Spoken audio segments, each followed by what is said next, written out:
ಮತ್ತೊಂದು ಕಡೆ ಈ ಲಾರಿ ಮುಷ್ಕರದಲ್ಲಿ ಎರಡು ಬಣಗಳಾಗ್ಬಿಟ್ಟಿದ್ದಾವೆ. ಪ್ರಮುಖವಾಗಿ ಷಣ್ಮುಗಪ್ಪ ಅನ್ನೋರು ಏಕಾಏಕಿ ತೀರ್ಮಾನವನ್ನ ತೆಗೆದುಕೊಂಡಿದ್ದಾರೆ ಅಂತೇಳಿ, ಮತ್ತೊಂದು ಕಡೆ ಲಾರಿ ಮುಷ್ಕರದಿಂದ ವರ್ತಕರಿಗೆ ಗ್ರಾಹಕರಿಗೆ ಹೊಡೆತ ಬಿದ್ದಿದೆ.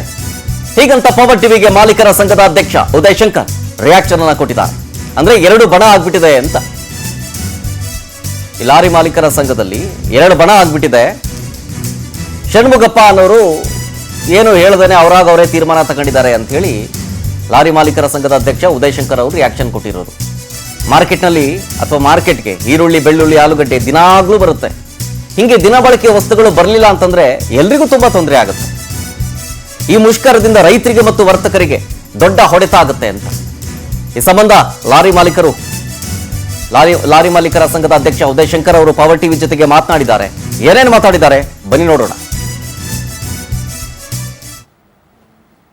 ರಾಜ್ಯಾದ್ಯಂತ ಲಾರಿ ಅಸೋಸಿಯೇಷನ್ ಅವರು ಲಾರಿ ಮುಷ್ಕರಕ್ಕೆ ಕರೆ ಕೊಟ್ಟಿದ್ದಾರೆ. ಸದ್ಯ ನಾನು ಇವತ್ತು ಯಶವಂತಪುರ APMC 2 ಸೊ ನೀವು ನೋಡ್ತಾ ಇರ್ಬೋದು. ಅಂದ್ರೆ ಇವತ್ತು ಅಂದ್ರೆ ಇಲ್ಲಿ ಇವತ್ತು ಮಧ್ಯರಾತ್ರಿಯಿಂದಾನೇ ಕೂಡ ಲಾರಿ ಮುಷ್ಕರಕ್ಕೆ ಷಣ್ಮುಗಪ್ಪ ಅವರು ಕರೆ ಕೊಟ್ಟಿದ್ರು. ಸೊ ಅದರಂತೆ APMC 2 ಕೂಡ ಖಾಲಿ ಹೊಡಿತಿರುವಂತದ್ದು. ಯಾಕಂದ್ರೆ ಬರುವಂತಹ ವಾಹನಗಳು ಮತ್ತೆ ದಿನನಿತ್ಯ ಬಳಕೆ ಮಾಡುವಂತಹ ವಸ್ತುಗಳು ಏನೇ ಆಗಿರ್ಬೋದು, ಈರುಳ್ಳಿ ಆಗಿರ್ಬೋದು, ಆಲೂಗಡ್ಡೆ ಆಗಿರ್ಬೋದು, ಹೀಗೆ ಪ್ರತಿನಿತ್ಯ ಹೊರ ರಾಜ್ಯಗಳಿಂದ ಮತ್ತೆ ಬೇರೆ ಬೇರೆ ಜಿಲ್ಲೆಗಳಿಂದ ಮಾರ್ಕೆಟಿಗೆ ಬರಬೇಕಾಗಿತ್ತು. ಸೊ ಇವತ್ತು ಮಧ್ಯರಾತ್ರಿಯಿಂದ ಎಲ್ಲಂದ್ರಲ್ಲಿ ಗಾಡಿ ನಿಂತಿರೋದ್ರಿಂದ ಯಾವ ಗಾಡಿಗಳು ಕೂಡ ಬಂದಿಲ್ಲ. ಸೊ ಹಾಗಾಗಿ ಮಾರ್ಕೆಟ್ ಕೂಡ ಕಂಪ್ಲೀಟ್ ಖಾಲಿ ಆಗ್ತಿರುವಂತದ್ದು. ಸೊ ಇದ್ರ ಬಗ್ಗೆ ಮಾತಾಡೋದಕ್ಕೆ ನಮ್ಮ ಜೊತೆ ವರ್ತಕ ಸಂಘದ ಅಧ್ಯಕ್ಷ ಆಗಿರುವಂತಹ ಉದಯ್ ಶಂಕರ್ ಇದ್ದಾರೆ. ನಾನು ಮಾತಾಡ್ತೀನಿ. ಸರ್, ಇವತ್ತು ಲಾರಿ ಅಸೋಸಿಯೇಷನ್ ಅವರು ವಿವಿಧ ಬೇಡಿಕೆಗಳನ್ನು ಈಡೇರಿಸಿ ಅದರಲ್ಲೂ ಪ್ರಮುಖವಾಗಿ ಡೀಸೆಲ್ ಬೆಲೆ ತುಂಬಾ ಏರಿಕೆ ಆಗಿದೆ. ಸೊ ಹೀಗಾಗಿ ನಮಗೆ ಸರ್ಕಾರ ತುಂಬಾ ನಮಗೆ ಹೊರೆ ಆಗ್ತಾ ಇದೆ, ಇದು ಕಡಿಮೆ ಮಾಡಬೇಕು ಅಂತೇಳಿ ಲಾರಿ ಫುಲ್ ರಾಜ್ಯಾದ್ಯಂತ ಸುಮಾರು 8 ಲಕ್ಷ ಲಾರಿಗಳನ್ನ ಬಂದ್ ಮಾಡಬೇಕು ಅಂತೇಳಿ ಕರೆ ಕೊಟ್ಟಿದ್ದಾರೆ. ಎಲ್ಲೋ ಒಂದ್ ಕಡೆ ವಾಹನಗಳು ಕೂಡ ಬರ್ತಾ ಇಲ್ಲ, ಮಾರ್ಕೆಟಿಗೆ ಕೂಡ ಬಂದಿಲ್ಲ. ತಾವೇನು ಹೇಳ್ತೀರಿ ಸರ್? ಸರ್, ಲಾರಿ ಅವರು ಏನು ಸ್ಟ್ರೈಕ್ ಮಾಡ್ತಾ ಇದ್ದಾರೆ ಅದಕ್ಕೆ ನಾವು ಅವ್ರಿಗೆ ತೊಂದರೆ ಮಾಡೋಕ್ಕೆ ಇಷ್ಟ ಇಲ್ಲ. ಅವರವರ ಕಷ್ಟ ಸುಖಗಳನ್ನ ಅವರು ಸರ್ಕಾರದಲ್ಲಿ ಚರ್ಚೆ ಮಾಡ್ತಾ ಇದ್ದಾರೆ. ಆದರೆ ಹಿಂದೆ ಏನಾಗ್ತಿತ್ತು ಅಂದರೆ ಲಾರಿ ಸ್ಟ್ರೈಕ್ ಮಾಡೋಕ್ಕೆ ಮೊದಲು ಅದರ ಅಧ್ಯಕ್ಷರಾಗಲಿ ಕಾರ್ಯದರ್ಶಿಗಳಾಗಲಿ ಪ್ರತಿಯೊಬ್ಬರು ನಮ್ಮ ವರ್ತಕರನ್ನ ಸಭೆ ಕರೀತಾಯಿದ್ರು. ಇತ್ತೀಚಿನ ದಿನಗಳಲ್ಲಿ ಅದು ಬಿಟ್ಟೋಗಿದೆ. ಅವರು ನಮ್ಮನ್ನು ಏನೂ ಚರ್ಚೆ ಮಾಡದೆ ಏಕಾಏಕಿ ಈ ಸಭೆ ಕರೆದು ಅವರು ತೀರ್ಮಾನ ಮಾಡಿರೋದು ನಮ್ಮ ರೈತರ ಸಮುದಾಯಕ್ಕೆ ಭಾಳ ಹೊಡೆತ ಉಂಟಾಗ್ತಾ ಇದೆ. ಯಾಕಂದರೆ ಇವಾಗ ಆಲೂಗಡ್ಡೆ ಇರ್ಬೋದು, ಈರುಳ್ಳಿ ಇರ್ಬೋದು, ಭಾಳ ರೇಟು ಕಡಿಮೆ ಆಗಿದೆ.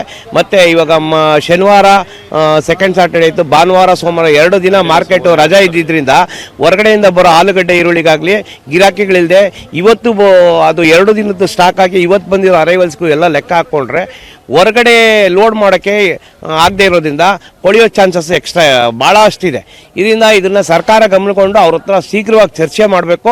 ಮತ್ತು ಷಣ್ಮುಗಪ್ಪನವರು ಮತ್ತು ಅವರ ಇದರಲ್ಲಿ ನಾನು ಒಂದು ವಿನಂತಿ ಮಾಡೋದೇನೆಂದರೆ, ಹಿಂದೆ ಏನು ಮಾಡ್ತಿರೋ ವರ್ತಕರಿಗೆ ಒಂದು ಕೂತ್ಕೊಂಡು ಚರ್ಚೆ ಮಾಡೋರು, ಒಂದು ವಾರ ಮೊದಲು ಇಲ್ಲ ಒಂದು 15 ದಿನ ಮೊದಲು ಇಂಟಿಮೇಷನ್ ಕೊಟ್ಟು ನಮ್ಮನ್ನು ಒಂದು ಸಭೆ ಕರೆಯೋರು.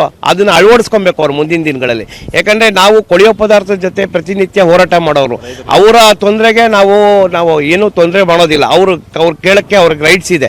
ಅವ್ರ ಬೇಡಿಕೆಗಳನ್ನ ಸರ್ಕಾರದಲ್ಲಿ ಕೇಳಿ, ಅದಕ್ಕೆ ನಮ್ದು ಯಾವುದೇ ಒತ್ತಡ ಇಲ್ಲ. ಆದರೆ ನಾವು ರೈತರ ಮೇಲೆ ಡಿಪೆಂಡ್ ಆಗಿರೋದು, ಗ್ರಾಹಕರ ಮೇಲೆ ಡಿಪೆಂಡ್ ಆಗಿರೋದು. ಗ್ರಾಹಕರಿಗಾಗಲಿ ರೈತರಿಗಾಗಲಿ ಯಾರಿಗೂ ತೊಂದರೆ ಆಗಬಾರ್ದು ಅನ್ನೋದು ನಮ್ಮದು ಮನವಿ. Sir, okay. ಅಂದ್ರೆ ನಮ್ಗೆ ಏನಿಗಾಗಲೇ ಷಣ್ಮುಗಪ್ಪ ಅವರು ಕರೆ ಕೊಟ್ಟಿದ್ದಾರೆ. ಸೊ ನಮ್ಗೆ ಯಾವುದೇ ಒಂದು ಸಭೆ ಕರೆದಿಲ್ಲ ಅಂತೇಳಿ ವರ್ತಕರು ಹೇಳ್ತಿರುವಂತದ್ದು. ಸೊ ವರ್ತಕರು ಕೊನೆಯದಾಗಿ ಅಂದ್ರೆ ರೈತರಿಗೂ ಮತ್ತೆ ಗ್ರಾಹಕರಿಗೂ ಸಾಕಷ್ಟು ಸಮಸ್ಯೆ ಆಗ್ತಾ ಇದೆ. ಸರ್ಕಾರ ಇದ್ರ ಬಗ್ಗೆ ಮಧ್ಯಸ್ಥಿಕೆ ವಹಿಸಿ ಏನು ಮುಷ್ಕರಕ್ಕೆ ಕರೆ ಕೊಟ್ಟಿದ್ದಾರೆ ಅದನ್ನ ಕ್ಲಿಯರ್ ಮಾಡಬೇಕು ಅಂತೇಳಿ ವರ್ತಕರ ಸಂಘದವರು ಹೇಳ್ತಿರುವಂತದ್ದು. ಕ್ಯಾಮ್ರಾ ಪರ್ಸನ್ ಶರತ್ ಜೊತೆ ಮಂಜುನಾಥ್ ಸಕ್ರ, ಪವರ್ ಟಿವಿ, ಬೆಂಗಳೂರು.